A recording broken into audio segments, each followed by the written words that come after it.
जय हिंद मित्रांनो, कालच्या तासिकेला आपण मराठी भाषेविषयी भाषा म्हणजे काय हे पाहिलं, भाषेची विविध रूपे पाहिली, त्यामध्ये राजभाषा पाहिलं आपण, प्रमाण भाषा पाहिलं, अभिजात भाषा शिकलो आपण, त्याचबरोबर भाषेचं भाषा कशी बदलते किंवा भाषेची काय वैशिष्ट्ये आहेत त्याच्यावर प्रश्न काय विचारला हे सुद्धा आपण कालच्या तासिकेला आपण अभ्यासलं। त्यापुढील पहिल्या प्रकरणातील भाग आपला आहे, थोडा राहिला होता, आज आपल्याला अभ्यासायचं आहे लिपीबद्दल आपल्याला अभ्यासायचं आहे। त्याच्याही आधी लिपीच्या आधी अभ्यासत असताना काही महत्त्वाच्या गोष्टी आपल्याला सांगू इच्छितो। भाषेचं वर्गीकरण करत असताना मित्रांनो आपल्याला काय सांगता येईल, आपण काल पाहिलं आपण भाषा म्हणजे काय तर विचारांचं आदान प्रदान करण्याचं माध्यम म्हणजे भाषा होते हे शिकलो आपण काल। भाषा हा शब्द कोणत्या धातूपासून तयार झाला तर भाष चा पाय मोडलेला असायला पाहिजे, बरोबर आहे। किंवा आपण भाषा कशाला म्हणतो, बोलणारा आणि ऐकणारा यांना जोडणारा पूल म्हणजे काय असते मित्रा, भाषा असते, बरोबर राईट का। पण हे सांगत असताना भाषेचे विविध रूपे पाहिले आपण, राजभाषा कशाला म्हणायचं, अभिजात भाषा कशाला म्हणतात, प्रमाण भाषा कशाला, हे सर्व अभ्यासलं। परंतु ज्या काही भाषा आहेत त्याचं वर्गीकरण आपल्याला सांगत असताना महत्त्वाच्या गोष्टी आहेत। भाषेचं वर्गीकरण हे प्रामुख्याने दोन गटामध्ये होते, एक आहे स्वाभाविक भाषा आणि दुसरा आहे कृत्रिम भाषा। स्वाभाविक भाषेला काय म्हणतात, स्वाभाविक भाषेलाच म्हणतात नैसर्गिक भाषा। मग स्वाभाविक भाषा म्हणजे काय, जी भाषा आपल्याला मुद्रित करता येत नाही, जी भाषा आपल्याला टंकलिखित करता येत नाही, म्हणजे एका वाक्यात काय सांगता येईल, जी भाषा आपल्याला मुद्रित करता येत नाही किंवा टंकलिखित करता येत नाही तिला म्हणतात स्वाभाविक भाषा। स्वाभाविक भाषेलाच म्हणतात नैसर्गिक भाषा, म्हणजे त्याला नॅचरल लँग्वेज म्हणतो।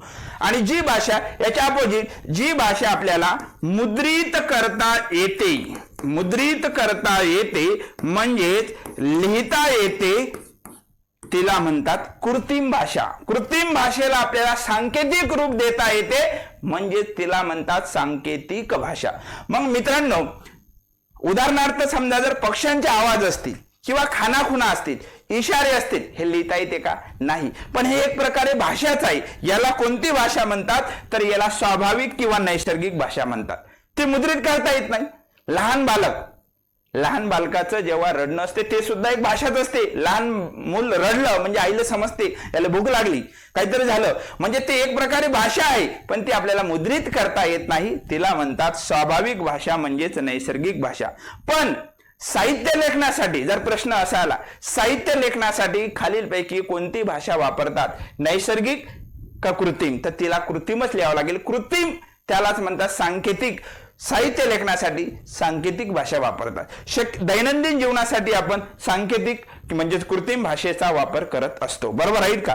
त्याचबरोबर तुम्हाला जर विचारला नेत्र पल्लवी म्हणजे काय, मित्रांनो नेत्र म्हणजे काय, डोळा, डोळ्याच्या साहाय्याने व्यक्त होणाऱ्या भाषेला, डोळ्याद्वारे व्यक्त होणाऱ्या भाषेला रिकामी जागा म्हणतात तर तिला लिहायचं नेत्र पल्लवी। आणि कर पल्लवी म्हणजे काय मित्रांनो, कर म्हणजे काय होते, हाताच्या साहाय्याने, हाताद्वारे, म्हणजे उदाहरणार्थ इशारे, खानाखुणा हे भाषाच आहे ना, हाताद्वारे व्यक्त होणाऱ्या भाषेला कर पल्लवी म्हणतात। एक प्रश्न विचारला होता तुम्हाला कदाचित माहित असेल, कर या शब्दाचा अर्थ काय होते। नंबर 1 कर म्हणजे हात लिहिलेला होता, नंबर 2 किरण, नंबर 3 उत्पन्नावरील अधिभार आणि वरील सर्व, पर्याय क्रमांक 4। तर मित्रांनो कर म्हणजे हात बी होते, कर म्हणजे किरण सुद्धा होते आणि कर म्हणजे उत्पन्नावरील अधिभार सुद्धा होते, म्हणजे वरील सर्व त्याचं उत्तर पाहिजे होतं। काय सांगायचं आपल्याला इथं, भाषेचं वर्गीकरण सांगत होतो आपण। भाषेचं वर्गीकरण नैसर्गिक भाषा, नैसर्गिकलाच म्हणतात स्वाभाविक भाषा, म्हणजे उदाहरणार्थ पक्ष्यांचे आवाज असतील, खानाखुणा असतील, इशारे असतील, गाईचं हंबरणं भाषा आहे ना रे वा, ही कोणती भाषा आहे, ही स्वाभाविक भाषा आहे, म्हणजे ही नैसर्गिक भाषा आहे। पण तुम्हाला विचारलं साहित्य लेखनासाठी असेल, व्यावहारिक दृष्टिकोनातून असेल, कोणती भाषा वापरतात, कृत्रिमला म्हणतात सांकेतिक। सांकेतिक का म्हटलं, कारण ते संकेत तिला कोडिंग डिकोडिंग म्हणजे करता येते, तिला मूर्त स्वरूप देता येते, म्हणून तिला म्हणतात कृत्रिम किंवा सांकेतिक भाषा। आणि 2 वाक्य लक्षात ठेव मित्रा, काय, जी भाषा डोळ्याच्या साहाय्याने व्यक्त होते तिला म्हणतात नेत्र पल्लवी, आणि विद्यार्थी मित्रांनो काय, हाताच्या साहाय्याने व्यक्त होणाऱ्या भाषेला म्हणतात कर पल्लवी। समजलं का, 100% प्रश्न आला तर चुकता कामा नाही, बरोबर आला पाहिजे, बरोबर राईट. चलो आता महत्वाचा मुद्दा आहे आपला. मुद्दे सर्वच महत्वाचे आहेत, परीक्षेत येतील ते त्याच्याही पेक्षा महत्वाचे आहेत आपल्यासाठी, बरोबर. चला मुद्दा नवीन घेतो. कोणता? लिपी. नाव ऐकलंशी. लिपी म्हणजे काय? तर लिपी म्हणजे ध्वनीच्या किंवा आवाजाच्या, काय म्हणतात लिपी कशाला म्हणतात? ध्वनी किंवा आवाजाच्या सांकेतिक खुणेला किंवा चिन्हाला, सांकेतिक खूण असेल किंवा चिन्ह असेल याला म्हणतात लिपी. लिपी म्हणजे काय? व्याख्या जर विचारली तर ध्वनीच्या किंवा आवाजाच्या सांकेतिक खुणेला किंवा चिन्हाला लिपी म्हणतात. मग आणखी लिपीबद्दल काय सांगता येईल? लिपी म्हणजे याचा शब्दशः अर्थ होतो लिपी म्हणजे लिंपणे, शब्दशः अर्थ होते लिंपणे. ग्रामीण भागातल्याला माहिती आहे, बरोबर. लिपी म्हणजे लिंपणे. लिंपणे म्हणजे भिंती असतात, भिंती आपण लिंपतो म्हणजे सारवतो, म्हणजे सारवणे, जे आहे जसं आहे तसं मान्य करणे. लिपीचा शब्दशः अर्थ लिंपणे होते. पण तुम्हाला जर विचारलं लिपी या शब्दाचा मूळ धातू काय, तर मूळ धातू आहे लिपीचा लिप, पण शेवटी पचा पाय मोडलेला असला पाहिजे, बरोबर राईट. आणि सगळ्यात महत्वाचं वाक्य, लिपीच्या शोधामुळे रिकामी जागा शक्य झाली, तर लिपीच्या शोधामुळे लेखन शक्य झाले, हे वाक्य खूप महत्वाचं आहे. काय बोललो मी? लिपीचा शोध लागला नसता तर आपल्याला लिहिता आलं नसतं, पर्यायाने वाचता सुद्धा आलं नसतं, कारण भाषाच नसती निर्माण झाली. म्हणजे जे काही आपण वाचतो हे सर्व देणगी आपल्याला कशाची भेटलेली आहे? लिपीची. आणि म्हणून काय सांगत आहोत? लिपी म्हणजे काय? तर ध्वनीच्या किंवा आवाजाच्या सांकेतिक खुणेला किंवा चिन्हाला लिपी असे म्हणतात. लिपी या शब्दाचा शब्दशः अर्थ काय? लिहून टाक मित्र, काय? लिंपणे. आणि विद्यार्थी मित्रांनो लक्षात ठेवा, लिपी या शब्दाचा मूळ धातू कोणता, असा जेव्हा प्रश्न येईल तेव्हा लिप लिहायचा. आणि एक महत्वाचा प्रश्न विचारलेला आहे, लिपीच्या शोधामुळे रिकामी जागा शक्य झाले, लेखन वाचन आकलन. तर सगळ्यात पहिले महत्वाचं लेखन शक्य झाले. आता आपल्याला महत्वाच्या लिपी अभ्यासायच्या आहेत, जसं ब्राह्मी लिपी असेल, खरोष्टी लिपी आहे, देवनागरी लिपी असेल, आदर्श लिपी असेल, शारदा लिपी असेल. ह्या वेगळ्या प्रकारच्या लिपी आहेत, त्यातल्या ज्या परीक्षेला येतात त्यावर आपण 100% माहिती तुम्हाला सांगण्याचा या ठिकाणी 100% प्रयत्न करू. ब्राह्मी लिपी काय सांगतो आम्ही? बाबर ब्राह्मी लिपी काय सांगता येईल कोणाला? ब्राह्मी लिपीबद्दल कोण सांगू शकते माहिती? शाबाश. कोणती लिपी? ब्राह्मी लिपी. ब्राह्मी लिपी म्हणजे काय, किंवा याच्यावर प्रश्न काय येऊ शकते? ब्राह्मी लिपीचा वापर किंवा शोध साक्षात ब्रह्मदेवाने लावला अशी काही व्याकरणकाराची धारणा आहे, पण त्याला अजून असा काही ठोस पुरावा भेटला नाही. पण मित्रांनो या लिपीवर प्रश्न काय विचारले जाऊ शकतात? ब्राह्मी लिपी 2 ते 3 मुद्दे लक्षात ठेवायचे, बाकी जास्त फापट पसारा नकोत. ब्राह्मी लिपी सगळ्यात पहिले महत्वाचं सर्वात प्राचीन लिपी आहे. जर असा प्रश्न आला खालीलपैकी सर्वात प्राचीन लिपी कोणती, तर उत्तर लिहून टाका मित्रांनो, काय? तर ब्राह्मी लिपी. खालीलपैकी कोणत्या लिपीला लिपींची लिपी म्हणतात? खालीलपैकी कोणत्या लिपीला लिपींची लिपी म्हणतात? तर विद्यार्थी मित्रांनो त्याचं उत्तर बिनधास्त लिहा, लिपींची लिपी ब्राह्मी लिपीला म्हणतात. हे 2 वाक्य महत्वाचं. ब्राह्मी लिपी महत्वाचं काय म्हणतात? ब्राह्मी लिपी हे सुद्धा देवनागरी लिपीप्रमाणेच डावीकडून उजवीकडे लिहितात, हे सुद्धा महत्वाचं आहे. 2 गोष्टी लक्षात ठेवायच्या. कोणत्या? सर्वात प्राचीन लिपी कोणती? उत्तर लिहून टाका ब्राह्मी लिपी. खालीलपैकी कोणत्या लिपीला लिपींची लिपी म्हणतात? तर 100% उत्तर लिहायचं ब्राह्मी लिपीला. क्लिअर? पुढची लिपी आहे खरोष्टी लिपी. कोणती लिपी? खरोष्टी लिपी. खरोष्टी लिपीला नाव का खरोष्टी लिपी दिलं? काय कारण असेल बरं याचं? खरोष्टी लिपी नाव द्यायचं कारण काय असेल? खरोष्टी लिपी हे गाढवाच्या ओठाप्रमाणे होती, तिला म्हणून खरोष्टी लिपी म्हटलेलं आहे. पण आपल्याला एक्झाम ओरिएंटेड माहिती काय पाहिजे? खरोष्टी लिपीचं दुसरं नाव काय आहे? तर गांधारी लिपी. खरोष्टी लिपीचं दुसरं नाव काय आहे? गांधारी लिपी. म्हणजे खरोष्टी लिपी म्हणणं काय आणि गांधारी लिपी म्हणणं काय? विद्यार्थी मित्रांनो याचा अर्थ एकच होते. खरोष्टी लिपीचा वापर खालीलपैकी कोणत्या काळात केला गेला? तर कुशाण काळामध्ये कोणती लिपी वापरली? खरोष्टी लिपी वापरली. आणि बौद्धकालीन लिखाणामध्ये कोणती लिपी जास्तीत जास्त प्रमाणात वापरली गेली? तर खरोष्टी लिपी. मग खरोष्टी लिपीबद्दल काय लक्षात ठेवायचं? काहीच नाही, 2-3 वाक्य फक्त. खरोष्टी लिपीचं दुसरं नाव गांधारी लिपी आहे. कोणत्या काळात खरोष्टी लिपीचा वापर झाला? तर कुशाण काळामध्ये खरोष्टी लिपीचा वापर झाला. Doubt clear? त्यानंतर आहे मोडी लिपी. कोणती लिपी? मोडी लिपी. ऍक्च्युअली याच्यावर काही जास्त प्रश्न तुम्हाला दिसणार नाहीत, पण आपल्याला लक्षात ठेवायचं, काही काळ मराठी भाषेला पाय मोडून लिहिण्याची पद्धत होती, तिला मोडी लिपी म्हणतात. आणि मोडी लिपीचं दुसरं नाव आहे धावलिपी. मोडी लिपीला रिकामी जागा लिपी म्हणतात. तर काय लिहिसान? तर धावलिपी म्हणायचं. मोडी म्हणजे पाय मुरळ घालून.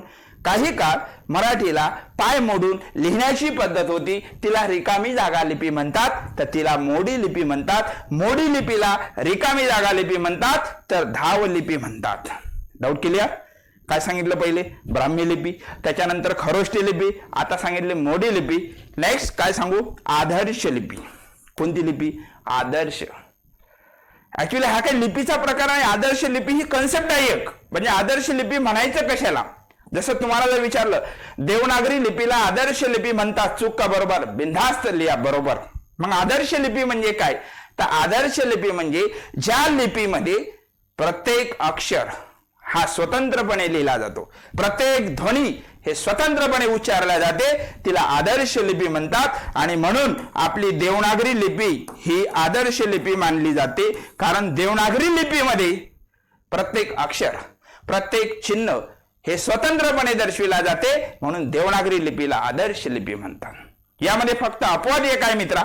काय? उ ह्रस्व उ आणि दीर्घ उ उच्चार सारखा वाटते. ई उच्चार सारखा वाटते फक्त ह्रस्व आणि दीर्घ.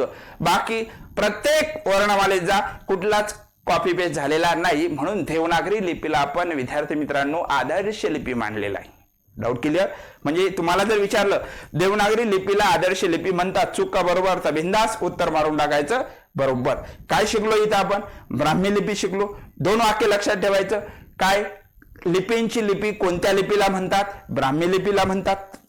त्यानंतर खालीलपैकी सर्वात प्राचीन लिपी कोणती आहे? प्राचीन म्हणजे जुनी लिपी कोणती?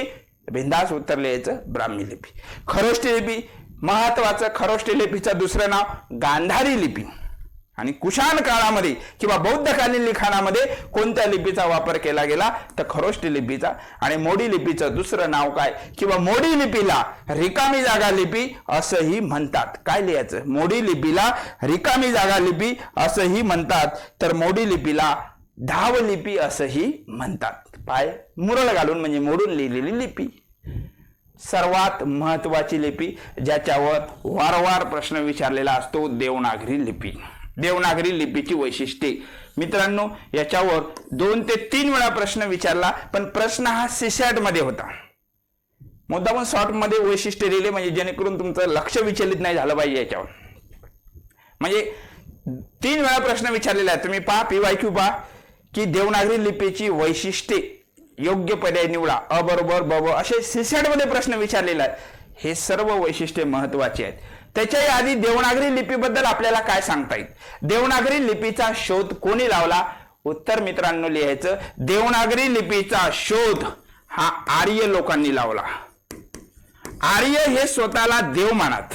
आर्य हे स्वतःला देव मानत आणि ते नगरात राहत. नगर म्हणजे शहर. आणि म्हणून आर्यांनी जी लिपी शोधली तिला देवनागरी लिपी असे म्हणतात. म्हणजे देवनागरी लिपीचा शोध कोणी लावला?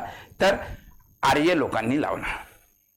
देवनागरी लिपी लिहिण्याची अचूक पद्धत, देवनागरी लिपी लिहिण्याची अचूक पद्धत कोणती असा प्रश्न दिसेल, त्याचं उत्तर लिहायचं. आता हे जे लिहितो मी हे मराठी भाषा आहे. मराठी भाषेत आपण देवनागरी लिपी वापरतो विद्यार्थी मित्रांनो. मग हे जे लिहितो आपण कसं लिहितो? डावीकडून उजवीकडे. पर्याय आल्यानंतर जरा हँग होते डोकं. डावीकडून उजवीकडे, उजवीकडून डावीकडे, डावीकडून डावीकडे, उजवीकडून उजवीकडे, अख्ख्या मुंग्या डोक्यात. मग साधन लॉजिक आहे ना. आपण जे लिहितो ते देवनागरी लिपी आहे. कसं लिहितो आपण? डावीकडून उजवीकडे. म्हणजे देवनागरी लिपी लिहिण्याची अचूक पद्धत कोणती? तर त्याचं उत्तर एकच असेल, डावीकडून उजवीकडे लिहितात. कोणती लिपी? देवनागरी लिपी. मग आणखी याच्यावर काय प्रश्न येऊ शकते? हे वैशिष्ट्य तर खूप महत्वाचे, हे मी सांगतो, टेन्शन नको घेतो. आणखी महत्वाचं काय? कोणत्या भाषेमध्ये देवनागरी लिपी वापरल्या जाते? म्हणजे देवनागरी लिपी वापरल्या जाणाऱ्या भाषा कोणत्या आहेत? मग आपली मराठी तर आहेच, पण त्या व्यतिरिक्त कोणती भाषा आहे? हिंदी पण आहे बाबा. संस्कृत या भाषेत सुद्धा कोणती लिपी वापरतो आपण? देवनागरी. मराठी, हिंदी, संस्कृत. गुजराती ही भाषा आहे, देवनागरी लिपी वापरतात. पालीमध्ये सुद्धा देवनागरी लिपी. मराठी, हिंदी, संस्कृत, गुजराती, पाली, बंगाली आणि सिंधी आणि नेपाळी हे बी भाषा लक्षात ठेवा, यामध्ये सुद्धा देवनागरी लिपी. पण याच्यावर प्रश्न विचारला म्हणून एवढ्या जरी पाठ केल्या तुम्ही तरी सफिशियंट आहे. म्हणजे इकडे सरळ सेवा पोलीस भरतीला प्रश्न काय विचारते? खालीलपैकी कोणत्या भाषेत देवनागरी लिपी वापरते? पण याच्यावर जर एमपीएससीला प्रश्न कसा विचारलेला होता मी सर्व सांगतो. दोन्हीकडे व्याकरण हे सर्व परीक्षेला सारखंच असते, फक्त विचारण्याची पातळी ही कमी जास्त असते, बाकी वेगळं काही नाही. सगळ्या परीक्षेत देवनागरी लिपीबद्दल तीच माहिती पाहणार. एमपीएससीला सीसॅट मध्ये विचारणार आणि इकडे सरळ सेवेला खालीलपैकी कोणते देवनागरी लिपीचं कोणतं वैशिष्ट्य नाही असा प्रश्न विचारणार. एखादं जरा वेगळं टाकेल. बरोबर, राईट. मग आता इथं काय म्हणायचं? प्रश्न कसा विचारलेला आहे? खालीलपैकी देवनागरी लिपी वापरल्या जाणाऱ्या भाषेचा संच कोणता? पहा विचारलं काय? विद्यार्थी मित्रांनो लक्ष द्या भाऊ. देवनागरी लिपी वापरल्या जाणाऱ्या भाषेचा संच कोणता? म्हणजे कोणकोणत्या भाषा आहेत ज्याच्यामध्ये देवनागरी लिपी वापरली जाते. मग आपल्याला पाठच पाहिजे, पाठ शिवाय पर्याय नाही इथं असा जेव्हा हाचा मार्ग आहे. मराठी, हिंदी, संस्कृत, गुजराती, पाली, बंगाली यासारख्या भाषेमध्ये देवनागरी लिपी वापरली जाते. मग तुम्हाला विचारलं देवनागरी लिपी कोणत्या पद्धतीत लेखन करते किंवा कोणत्या पद्धतीत मोडते, तर अबुगिडा पद्धत जर विचारलं तर देवनागरी लिपीची पद्धत कोणती आहे? अबुगिडा. आता महत्वाचं वैशिष्ट्य, उगम कोणत्या लिपीतून झाला? जर प्रश्न असा विचारला देवनागरी लिपीचा उगम रिकामी जागा लिपीतून झाला तर ब्राह्मी लिपीतून झाला. का झाला असेल? कारण सर्वात प्राचीन लिपी कोणती आहे? ब्राह्मी लिपी आहे. देवनागरी लिपीचा उगम ब्राह्मी लिपीतून झाला. रस्व आणि दीर्घ मात्राची व्यवस्था आहे. मराठीत आपण पाहतो रस्व दीर्घ नाही का? आहे. म्हणजे देवनागरी लिपीमध्ये रस्व आणि दीर्घची मात्राची व्यवस्था आहे. बरोबर. एक चिन्ह एक ध्वनी हे वाक्य महत्वाचं आहे, वारंवार विचारलं. एक चिन्ह अनेक ध्वनी चुकीचं आहे. एक चिन्ह एक ध्वनी म्हणजे उदाहरणार्थ काय? समजा उदाहरणार्थ याला काय आपण वाचणार? याला काय बोलणार आपण? अले अच म्हणणार आणि हे असाच कळणार. म्हणजे चिन्ह एकच आहे, ध्वनी सुद्धा याला अच म्हणावं लागेल. एक चिन्ह एक ध्वनी हे देवनागरी लिपीचं वैशिष्ट्य आहे. वर्णमालेचे वैज्ञानिक वर्गीकरण केलं आपण शास्त्रीय दृष्ट्या. स्वर, स्वरादी, व्यंजने, स्पर्श व्यंजने, कठोर वर्ण, मृदू वर्ण, अनुनासिक वर्गीकरण केलं. बरोबर, राईट. एक ध्वनी एक लिपी चिन्ह हे सुद्धा वैशिष्ट्य आहे. आणि देवनागरी लिपी कोणत्या पद्धतीत मोडते? तर अबुगिडा या पद्धतीत मोडते. हे अतिशय महत्वाचं आहे, अतिशय महत्वाचं आहे देवनागरी लिपीबद्दल. समजलं असेल. शोध कोणी लावला? आर्य लोकांनी. देवनागरी लिपी लिहिण्याची अचूक पद्धत कोणती? डावीकडून उजवीकडे. आणि कोणत्या भाषा? तर हे आपल्याला लक्षात ठेवावं लागतील, त्याशिवाय पर्याय नाही. आणि मी तुम्हाला 100% ग्वाही देऊ इच्छितो, तुम्हाला सर्व परीक्षेसाठी स्पर्धा परीक्षेत जे मराठी व्याकरण जिथं आहे त्यात हे लेक्चर अतिशय महत्वाचं आहे. प्रत्येकच लेक्चर राहील माझं. आणि झालेले PYQ आहेत हे यात सुद्धा आपण थेरी घेत असताना सुद्धा तुमची PYQ ची तयारी सुद्धा यात होते. तुम्ही वाटलंच तर प्रकरण ऐकल्यानंतर लेक्चर पाहिल्यानंतर स्वाध्याय सोडून पहा, 100% तुम्हाला जास्तीत जास्त प्रश्न त्यात आलेले दिसतील. आपण त्यात कव्हर करून घेण्याचा प्रयत्न करत आहोत. पहा, भाषेविषयी 3 विषय आजकाल याच्यावरही प्रश्न विचारायले आणि महत्वाचा आहे. 4 दिनविषय 5 दिनविषय सांगतो मी तुम्हाला. 27 फेब्रुवारी हे महत्वाचा दिनविषय साहेबात राजा लक्ष दे. 27 फेब्रुवारी हा पहिले तर लक्षात ठेव जागतिक मराठी भाषा दिन हे सुद्धा बरोबर आहे. काय म्हणत आहोत मी? 27 फेब्रुवारी हा काय सांगत आहोत? जागतिक मराठी भाषा दिन हे तर बरोबर आहेच, पण या व्यतिरिक्त 27 फेब्रुवारी हा महाराष्ट्र शासनाने मराठी भाषा गौरव दिन सुद्धा साजरा केलेला आहे. कुसुमाग्रज म्हणजे विष्णू वामन शिरवाळकर यांचा 27 फेब्रुवारीला जन्म झालेला आहे आणि म्हणून 27 फेब्रुवारी हा मराठी भाषा गौरव दिन. म्हणजे 2 प्रश्न तयार झाले. 27 फेब्रुवारी हा कोणता दिन म्हणून साजरा करतात? मराठी भाषा गौरव दिन. उत्तर बरोबर. विद्यार्थी मित्रांनो लक्ष द्या काळजीपूर्वक, अतिशय महत्वाचं. जागतिक मराठी भाषा दिन 27 फेब्रुवारी. मग तुम्हाला जर प्रश्न आला 27 फेब्रुवारी हा मराठी भाषा गौरव दिन कोणाची जयंती म्हणून साजरी करतात, तर विष्णू वामन शिरवाडकर, ज्यांना म्हणतात कुसुमाग्रज. काय म्हणतात त्यांना? कुसुमाग्रज. आणि जो मराठी भाषा गौरव दिन आहे हा कधीपासून साजरा केला जातो, तर 2013. तारीख जरी नाही लक्षात ठेवले, 21 जानेवारी 2013, वर्ष लक्षात असू द्या, 2013 पासून मराठी भाषा गौरव दिन साजरा करतात. त्या व्यतिरिक्त आणखी जागतिक मातृभाषा दिन म्हणून कोणता दिवस साजरा करतात? जागतिक मातृभाषा, सगळे भाषेविषयीचे दिन विशेष. बरं, एक विशेष आहे जे मी घेतले हे मराठी भाषेविषयीच आहेत आपले मित्रा. काय म्हटलं? जागतिक मातृभाषा दिन 21 फेब्रुवारी आणि मराठी राजभाषा दिन खालीलपैकी कोणता दिवस साजरा करतात, तर 1 मे हा मराठी राजभाषा दिन आणि अभिजात भाषा दिन आपण कालच्याच लेक्चरमध्ये पाहिलं. अभिजात भाषा दिन 3 ऑक्टोबर हा साजरा करतात, कारण 3 ऑक्टोबर 2024 या दिवशी मराठी भाषा आणि त्याचबरोबर आणखी 4 भाषा म्हणजे मराठी, पाली, प्राकृत, बंगाली, आसामी यांना अभिजात भाषेचा दर्जा मिळाला, म्हणून आपण 3 ऑक्टोबर अभिजात भाषा दिन म्हणून साजरा करतो.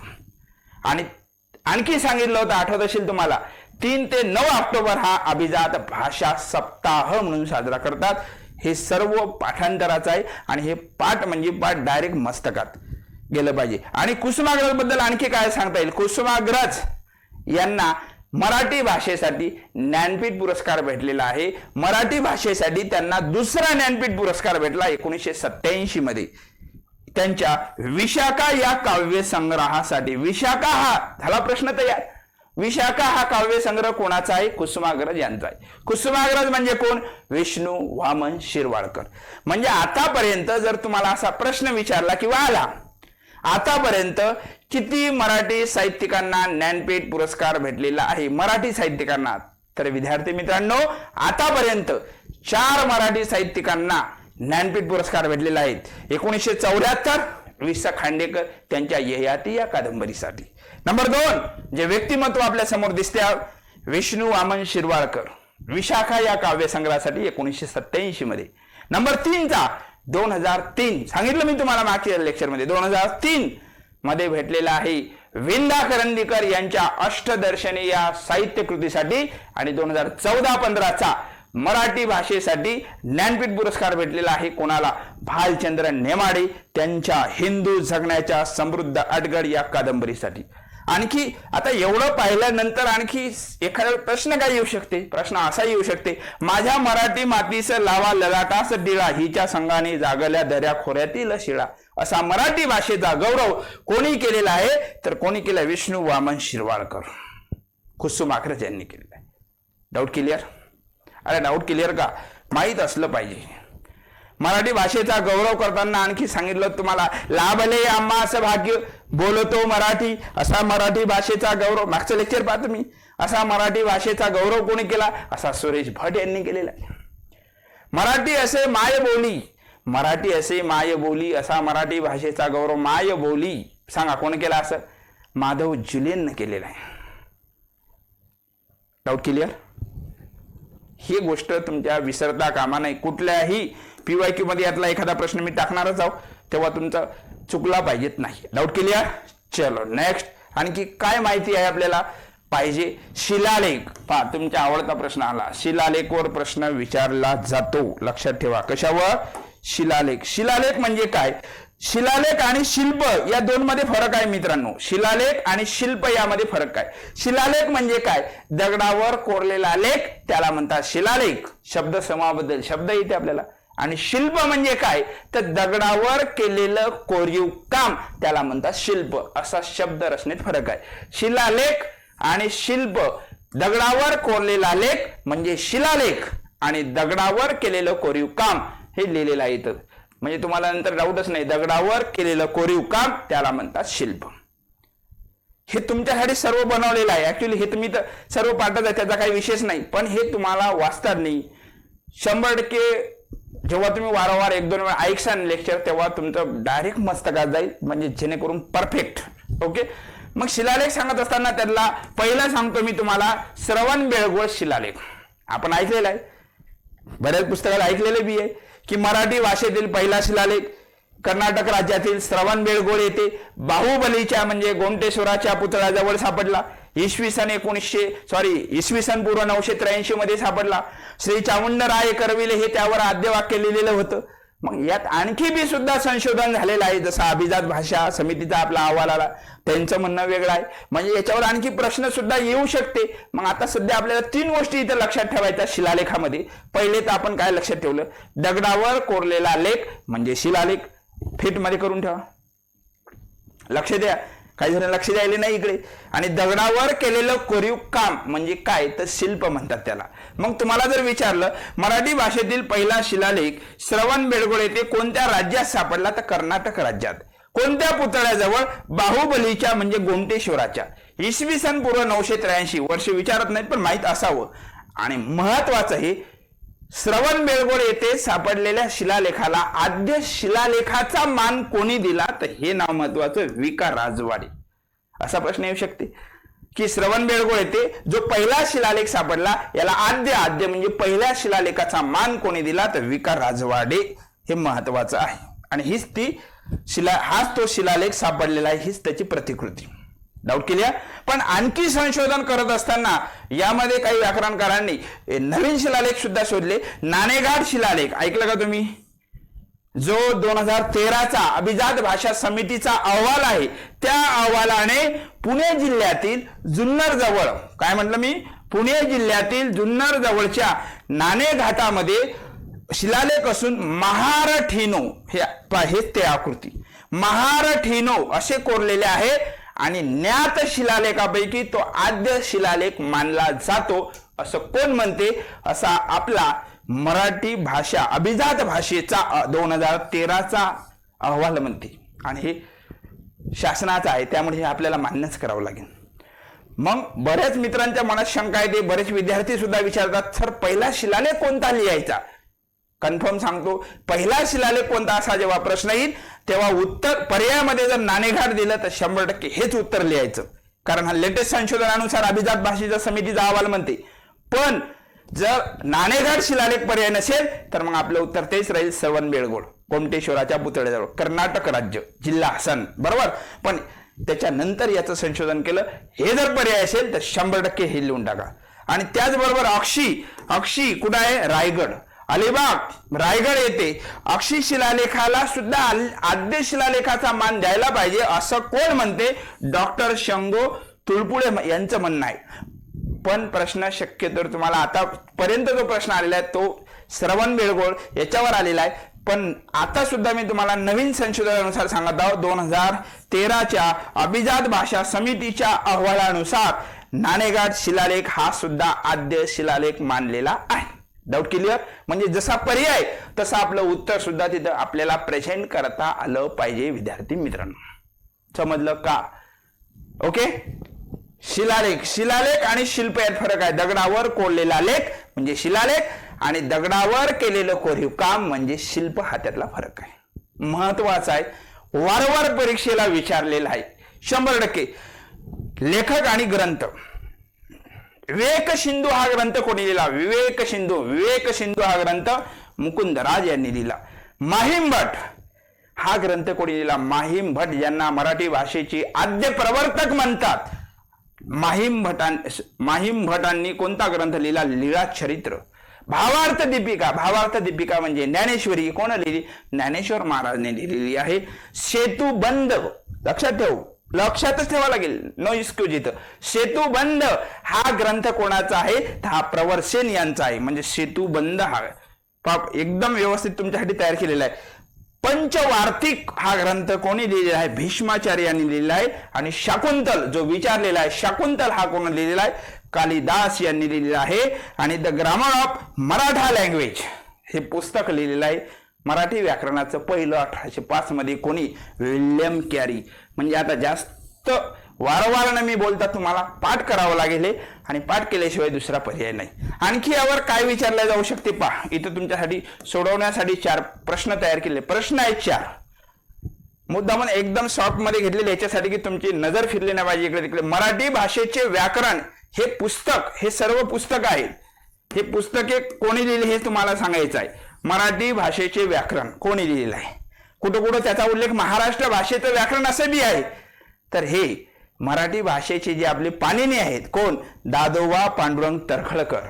म्हणजे महाराष्ट्र भाषेचे किंवा मराठी भाषेचे व्याकरण हे पुस्तक कोण लिहिलं? दादोबा पांडुरंग तर्खडकरांनी लिहिलेलं आहे. लक्षात म्हणजे लक्षातच ठेवा विद्यार्थी मित्रांनो. बरोबर. शास्त्रीय मराठी व्याकरण हे प्रश्न 2 ते 3 वेळा रिपीट झाला आतापर्यंत. शास्त्रीय मराठी व्याकरण हे पुस्तक कोणी लिहिलं? मोरोपंत केशव दामले. म्हणजे किंवा उलटाही प्रश्न येते, कधी कधी जोडायला आवाज येते. मोरोपंत केशव दामले यांचं खालीलपैकी कोणतं पुस्तक? तर शास्त्रीय मराठी व्याकरण. हे लक्षात ठेवा. समजण्यासाठी बॉक्स केला तुम्हाला. सुगम मराठी व्याकरण जे आपण अभ्यासाला सुद्धा आहे आणि बरेच मुलं अभ्यासतात. सुगम मराठी व्याकरण हे पुस्तक मोरा वाळिंबे यांचं आहे. मोरा वाळिंबे. आणि हे शेवटचं पुस्तक घेण्याचा मानस आहे की विचारलेलं आहे. 6 सोनेरी पाने हे पुस्तक कोणाचं आहे किंवा याचे लेखक कोण आहेत? विदा सावरकर. म्हणजे विनायक दामोदर सावरकर. कोणतं? 6 सोनेरी पाने. एवढे प्रश्न तयार झाले इथं आपले. आणि हे तर लक्षातच ठेवा तुम्ही. मराठी भाषेचं व्याकरण हे पुस्तक कोणी लिहिलं? दादोबा पांडुरंग तर्खडकर. शास्त्रीय मराठी व्याकरण हे पुस्तक कोणी लिहिलं? शास्त्रीय मराठी व्याकरण मोरोपंत केशव दामले. सुगम मराठी व्याकरण हे पुस्तक कोणी लिहिलं? सुगम मराठी व्याकरण हे मोरा वाळिंबेचं आहे आणि 6 सोनेरी पाण्याचे लेखक आहेत विदा सावरकर. डाऊट क्लिअर असेल, या डाऊटचा विशेष नाही. जिथं कन्सेप्ट आहे तिथं मी तुम्हाला 100% एकदम कन्सेप्च्युअल सांगतो. पण जिथं जिथं आपल्याला डोकं लावावं लागेल, पाठ करावं लागेल, तर तिथं आपलं पाठच केल्याशिवाय पर्याय नाही. समजलं का? हे आद्य ग्रंथ आहेत काही यातले, लक्षात ठेवल्याशिवाय पर्याय नाही. आता आपल्याला हे सोडवायचं आहे तुमच्यासाठी. विद्यार्थी मित्रांनो, अतिशय ब्रँडेड प्रश्न आहेत पहा. आणि काही आलेले बी आहेत आणि काही संभाव्य सुद्धा आहेत. मराठी भाषेचे आद्य प्रवर्तक कोणाला म्हणतात? आद्य प्रवर्तक म्हटलं मी. आद्य कवी वेगळे आणि आद्य प्रवर्तक वेगळे. मगाशी वाक्य बोलून गेलो मी बोलता बोलता. मराठी भाषेचे आद्य प्रवर्तक कोणाला म्हणतात? तर माहीम भट. कोणाला? माहीम भट यांना मराठी भाषेचे आद्य प्रवर्तक म्हणतात. लक्षात ठेवा. मराठी भाषेतील आद्य कवी, आद्य म्हणजे पहिले कवी कोणाला म्हणतात? तर मुकुंदराज यांना मराठी भाषेचे आद्य म्हणजे पहिले कवी म्हणतात. प्रश्न सुटलाच पाहिजे. कोणाला? मुकुंदराज यांना मराठी भाषेचे आद्य कवी म्हणतात. मराठी वाङ्मयातील पहाटेचा शुक्र तारा. बऱ्याच जणांसाठी नवीन प्रश्न असेल, येऊ शकते. आतापर्यंत आलेला तर नाही पण येऊ शकते, नाकारता येत नाही. मराठी वाङ्मयातील पहाटेचा शुक्र तारा कोणाला म्हणतात? तर जे आद्य कवी आहेत कोण? मुकुंदराज यांना मराठी वाङ्मयातील पहाटेचा शुक्र तारा म्हणतात. पुढचा प्रश्न काय येईल तुला? सांगा बरं तुम्ही. पुढच्याच उत्तर येते का? मराठी भाषा कोणी संपन्न केली? फास्ट कोण सांगते? मराठी भाषा कोणी संपन्न केली? तर संत ज्ञानेश्वर महाराज. विद्यार्थी मित्रांनो, काय म्हणत आहो मी? मराठी भाषा कोणी संपन्न केली असा प्रश्न आला, त्याचं उत्तर दणकन लिहून टाका, संत ज्ञानेश्वर महाराज. काय राहिला आता? हे दोन्ही प्रश्न महत्वाचे आहेत शेवटचे. मराठी भाषेतील हा प्रश्न विचारलेला आहे. मराठी भाषेतील आद्य पद्य ग्रंथ. पद्य म्हणजे कवितेच्या स्वरूपात लिहिलेला असं म्हणू आपण. मराठी भाषेतील आद्य पद्य ग्रंथ कोणता? तर विवेक सिंधू. जो की कोण लिहिला? विवेक सिंधू हा ग्रंथ मुकुंदराज यांनी लिहिला. आणि मुकुंदराजांना आद्य कवी म्हणतात. मुकुंदराज यांचा ग्रंथ कोणता? विवेक सिंधू, जो की मराठी भाषेतील आद्य पद्य ग्रंथ ठरलेला आहे. मग मराठी भाषेतील आद्य गद्य ग्रंथ कोणता? गद्य म्हणजे पाठाच्या धड्याच्या स्वरूपात लिहिलेला कोणता आहे? लीळाचरित्र. कोणता आहे? लीळाचरित्र. आणि लीळाचरित्र हे कोण लिहिलं? तर ते माहीम भटांना लिहिलं, ज्यांना मराठी भाषेचे आद्य प्रवर्तक म्हणतात. एवढ्या गोष्टी खूप महत्वाच्या आहेत हे सांगितलेल्या. सर्व प्रश्न महत्वाचे आहेत. 2 ते 3 वेळा तुम्ही वाचून घ्यायचे. 100% तुमचा प्रश्न चुकणार नाही. समजलं का? पुढचा मुद्दा. चला पुढचा मुद्दा घेऊ.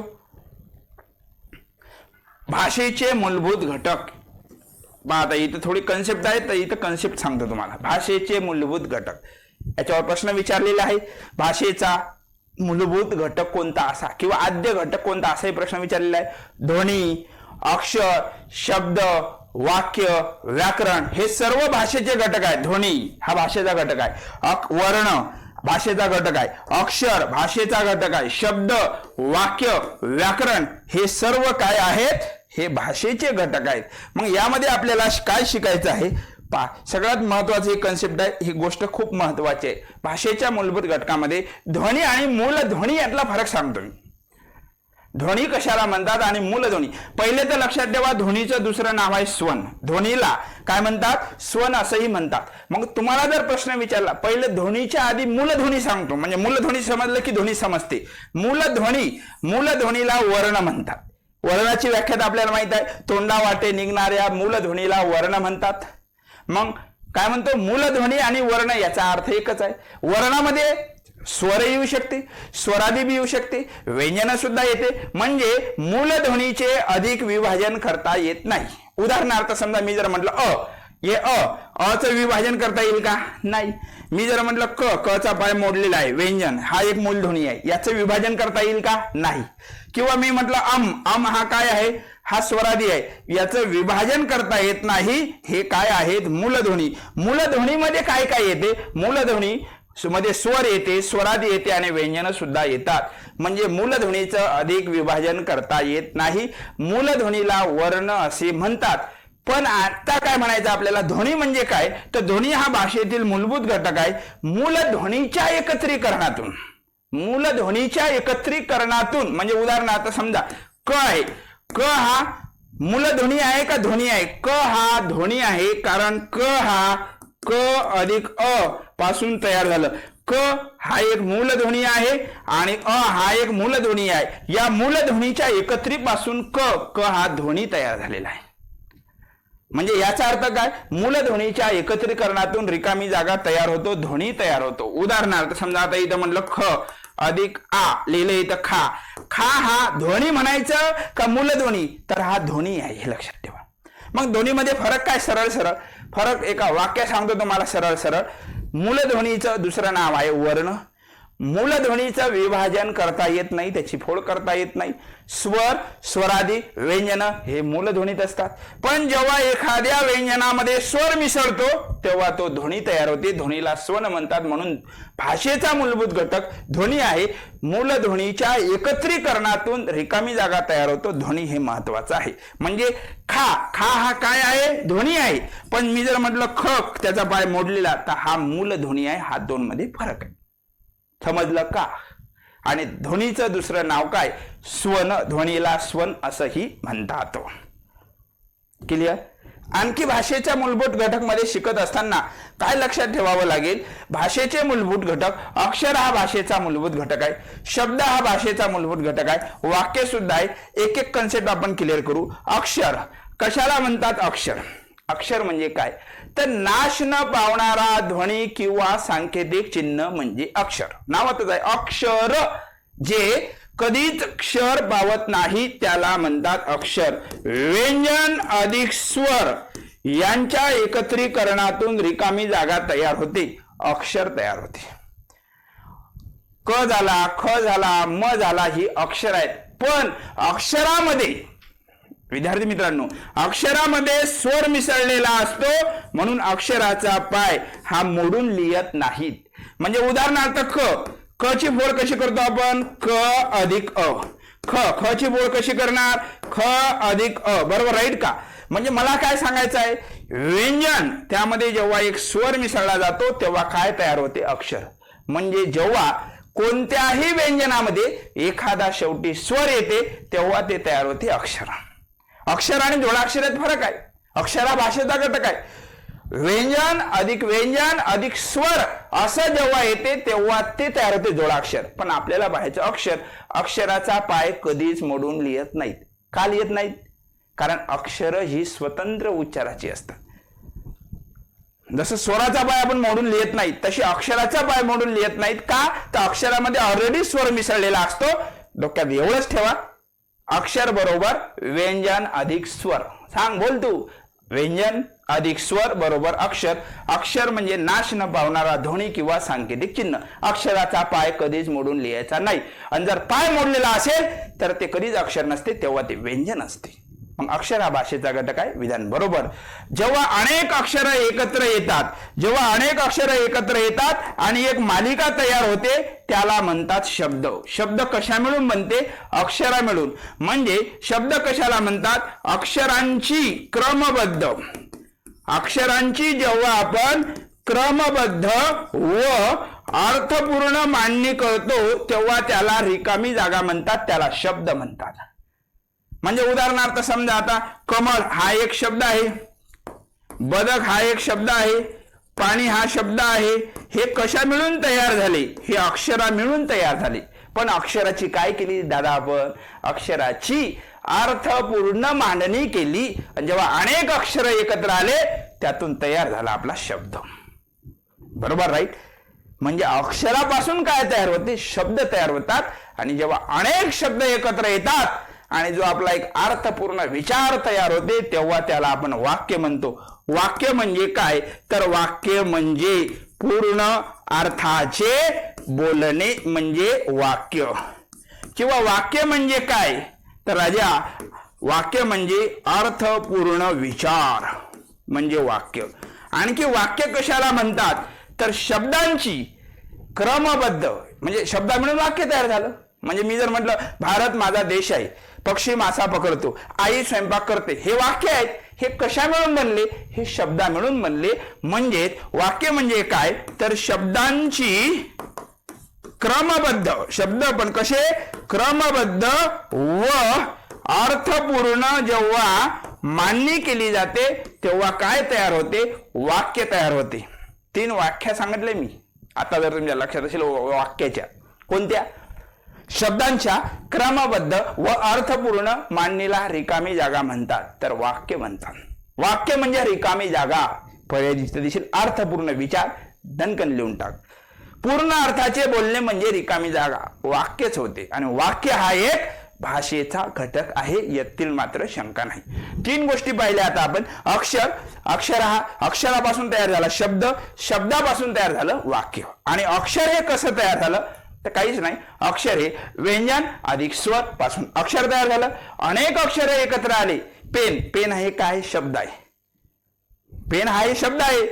हा पेन सुंदर आहे, काय तयार झालं? वाक्य. पण कशी मांडणी केली? क्रमबद्ध आणि अर्थपूर्ण मांडणी केली, त्याला म्हणतात वाक्य. हे सर्व काय पाहत आहोत आपण? हे सर्व भाषेचे घटक पाहत आहोत. आणि हे पाहत असताना त्यातला एक महत्वाचा घटक वाक्य. वाक्य सुद्धा हा एक काय आहे दादा? वाक्य सुद्धा हा एक भाषेचा घटक आहे, हे विसरता कामा नये. वाक्य तर पाहिलंच, पण त्याचबरोबर आता आपल्याला पाहायचं आहे व्याकरण हा सुद्धा एक भाषेचा घटक आहे.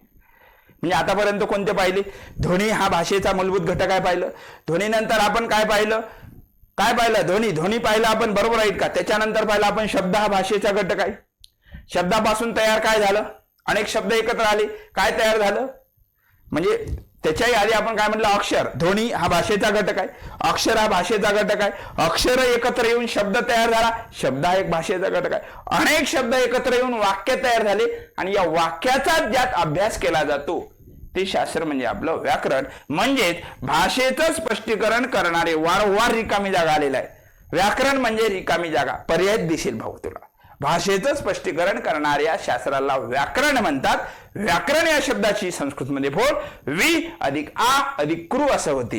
वि म्हणजे विश्लेषण, विचा अर्थ होते विश्लेषण.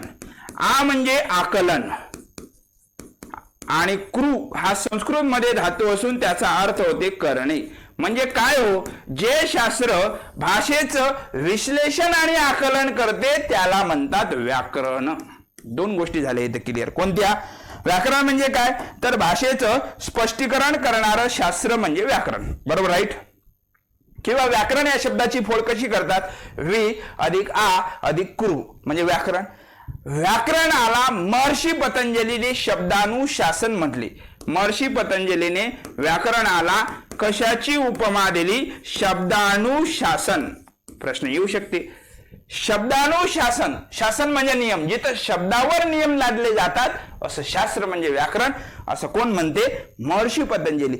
सरका किंवा उलटा प्रश्न येऊ शकते. महर्षी पतंजलीने व्याकरणाला कशाची उपमा दिली? शब्दानुशासनाची दिली. प्रश्न उलटा रिवर्स करू शकते. शब्दानुशासन असं व्याकरणाला कोणी म्हटलं? तर महर्षी पतंजलीनं म्हटलं.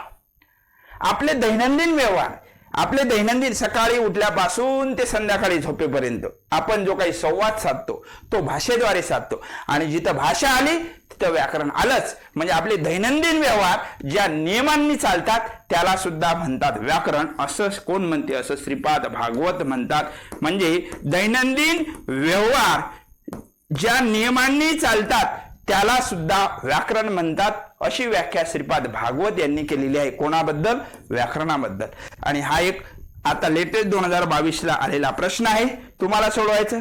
कोण सोडवते पाहू फास्ट मध्ये. व्याकरण हे असंच प्रश्न आलेला आहे सेम, फक्त पर्याय मुद्दाहून लिहिले नाही, तुम्ही अंदाजे बांड्या हंता. मग व्याकरण हे शास्त्रशुद्ध करणाऱ्या प्रयोजनाला बांधलेले आदेशात्मक शास्त्र आहे, अशा कोणत्या व्याकरणकाराने म्हटले? ज्याला आपण काय म्हटलं होतं? मराठी भाषेचे पाणिनी कोण होते? दादोबा पांडुरंग तर्खडकर यांनी ही व्याख्या केलेली आहे. दादोबा पांडुरंग तर्खडकर. दादोबा पांडुरंग तर्खडकर यांनी कशी व्याख्या केली? व्याकरण हे भाषा शुद्ध प्रयोजनाला बांधलेले आदेशात्मक शास्त्र. मग यात व्याख्या पूर्ण लक्षात ठेवायची का? बिलकुल नाही. व्याकरणाला आदेशात्मक शास्त्र कोण म्हटलं? तर दादोबा पांडुरंग तर्खडकर. कोणी म्हटलं? दादोबा पांडुरंग तर्खडकर यांनी आदेशात्मक शास्त्र म्हटलं. व्याकरण हा सुद्धा एक भाषेचा घटक आहे, विसरता कामा नये. वारंवार प्रश्न विचारलेला आहे.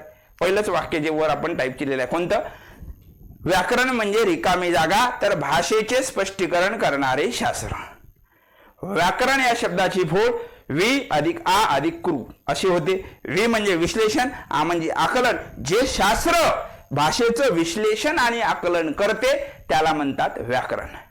व्याकरणाला शब्दानुशासन कोण म्हटलं? दणकन उत्तर. कोण म्हटलं? महर्षी पतंजली यांनी. आपले दैनंदिन व्यवहार ज्या नियमांनी चालतात, फास्ट मध्ये सांगायचं, त्याला व्याकरण म्हणतात श्रीपाद भागवत. आणि आदेशात्मक शास्त्र दादोबा पांडुरंग तर्खडकर यांना म्हणतात. समजलं का? समजलं असेल. म्हणजे पहिल्या सेशनमध्ये आपण काही भाग अभ्यासला होता. लेक्चरमध्ये भाषेबद्दल माहिती पाहिली, त्यानंतर भाषेचा उगम कसा झाला ते पाहिला, भाषेच्या व्याख्या सांगितल्या, भाषेची विविध रूप पाहिली आपण. म्हणजे प्रमाण भाषा म्हणजे काय, बोली भाषा म्हणजे काय, राजभाषा म्हणजे काय, अभिजात भाषा, हे सर्व आपण पाहिलं. त्याच्यानंतर त्याच्याही मध्ये आपण बऱ्याच गोष्टी शिकत असताना आज शिलालेख पाहिला. वेगळे 3 ठिकाणच्या गोष्टी सांगितल्या मी तुम्हाला. त्यानंतर शिलालेखाबरोबर त्याच्या आधी काय शिकलो आपण? आता लेटेस्ट मुद्दा भाषेचे मूलभूत घटक पाहिला. भाषेचं वर्गीकरण 2 गटात प्रामुख्याने केले. एक कोणता? स्वाभाविक भाषा. स्वाभाविक भाषेला नैसर्गिक भाषा म्हणतात आणि कृत्रिम भाषेला सांकेतिक भाषा म्हणतात. हे सर्व पाहत असताना तुम्ही हे जेव्हा लेक्चर पूर्ण ऐकता तेव्हा आतापर्यंत आलेले प्रश्न, परीक्षा कोणती असू द्या, कंबाईनचे मुख्य असू द्या, गट क एमपीएससीचे असू द्या, पोलीस भरती असू द्या, तलाठी असू द्या, सरळ सेवा असू द्या, तुमचे प्रश्न या लेक्चर मध्येच दडलेले आहेत. आणि जर काही प्रश्न नवीन याहीपेक्षा असतील तर ते PYQ सेशन मध्ये आपण घेत असतो, यातील मात्र शंका नाही. समजलं असेल अपेक्षा करतो. म्हणजे आपण आपले शिकवण्याची म्हणजे मेथड कशी असते हे तर झालं थेरीचा भाग, पण यावर आलेले प्रश्न सुद्धा आता तुम्हाला जर तुम्ही सोडवले तर तुम्हाला हे लेक्चर ऐकल्यानंतर प्रश्न सुटतील 100%. जी गोष्ट पाठ करायची ती पाठ करावं लागेल. जिथं कन्सेप्ट तिथं आपण तुम्हाला 100% कन्सेप्ट सांगू. जिथं बुद्धीला ताण द्यावं लागेल तुम्हाला तिथं थोडं पाठांतरावं लागतं, तिथं पाठच करावं लागेल. समजलं असेल? Okay, thank you. भेटू पुढच्या लेक्चरमध्ये. धन्यवाद.